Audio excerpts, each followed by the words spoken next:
Now we are going to discuss Blackstone's concept of political liberty.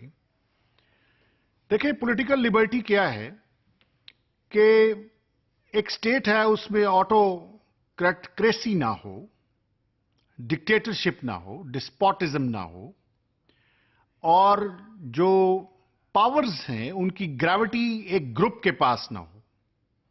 Separation of power के जरिए से जो powers हैं वो डिवाइड कर दी जाती हैं तीन ऑर्गन्स ऑफ स्टेट में, जो कि लेजिस्लेचर है, एग्जीक्यूटिव है और जुडिशरी है। अगर ये तीन पावर्स जो हैं मुख्तलिफ लोगों के पास हैं तो कहा जाता है कि उस स्टेट में पॉलिटिकल लिबर्टी जो है वो सिटीजन्स के पास होगी। आइए ब्लैकस्टोन्स का जो कॉन्सेप्ट है पॉलिटिकल लिबर्टी का उसको देखते हैं। In all tyrannical government, the right of making and of enforcing law is vested in one and the same man or the same body of men, and wherever those two powers are united together, there can be no liberty. Blackstone कहता है कि अगर powers जो हैं, जो तीनों powers जो हैं वो अगर एक ही ग्रुप के पास हैं तो वहां पे टायरेनिकल फॉर्म ऑफ गवर्नमेंट है, वहां पे कोई पॉलिटिकल लिबर्टी नहीं है। टायरेनिकल हम किसे कहते हैं? टायरेनिकल से मुराद है unjust and oppressive.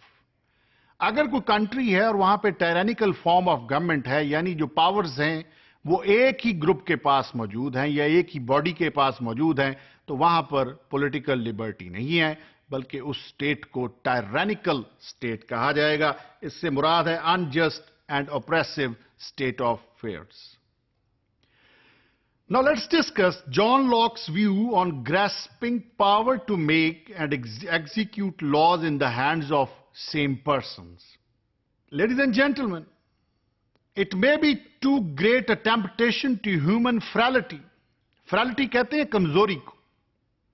apt to grasp at power for the same persons who have the power of making laws, to have also in their hands the power to execute them, whereby they may exempt themselves from obedience to the laws they make and suit the law both in its making and execution to their own private advantage.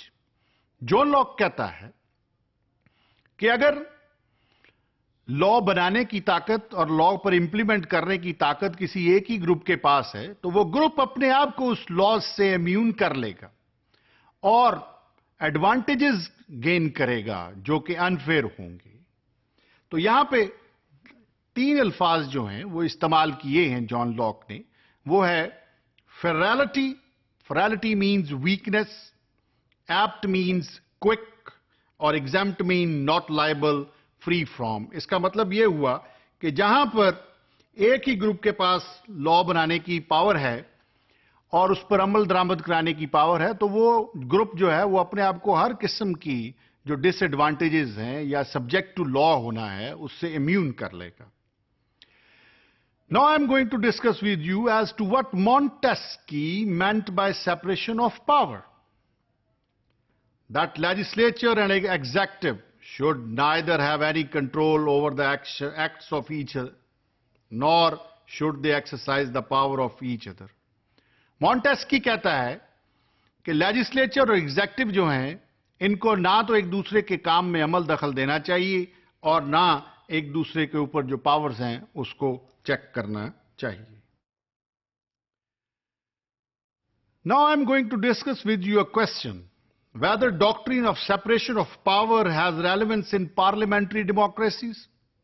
Ladies and gentlemen, the doctrine of separation of power has relevance in the American Constitution but has no relevance in parliamentary democracies like Great Britain and Pakistan, except insofar as it scores independence of judiciary from the control of executive. What is parliamentary form of government, ladies and gentlemen? Parliamentary form of government में ये होता है कि prime minister जो है वो उस party का आता है जिसकी मेजॉरिटी सीट्स पार्लियामेंट में होती हैं।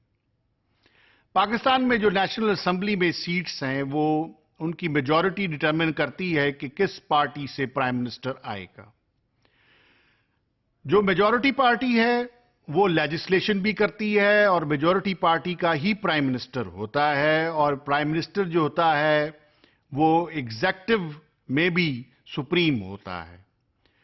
पार्लियामेंट्री डेमोक्रेसी में जो प्रेसिडेंट का रोल है लेडीज एंड जेंटलमैन, वो टिटुलर हेड का रोल होता है, यानी बराए नाम हेड होता है, बल्कि जो प्राइम मिनिस्टर होता है वो एग्जैक्ट हेड होता है और उसके पास सारी फंक्शनल पावर्स होती हैं। लेडीज एंड जेंटलमैन, जो प्राइम मिनिस्टर है वो same person from part of both the legislature and executive है, जो कि कंट्रोल कर रहा है एग्जीक्यूटिव और लेजिस्लेचर को।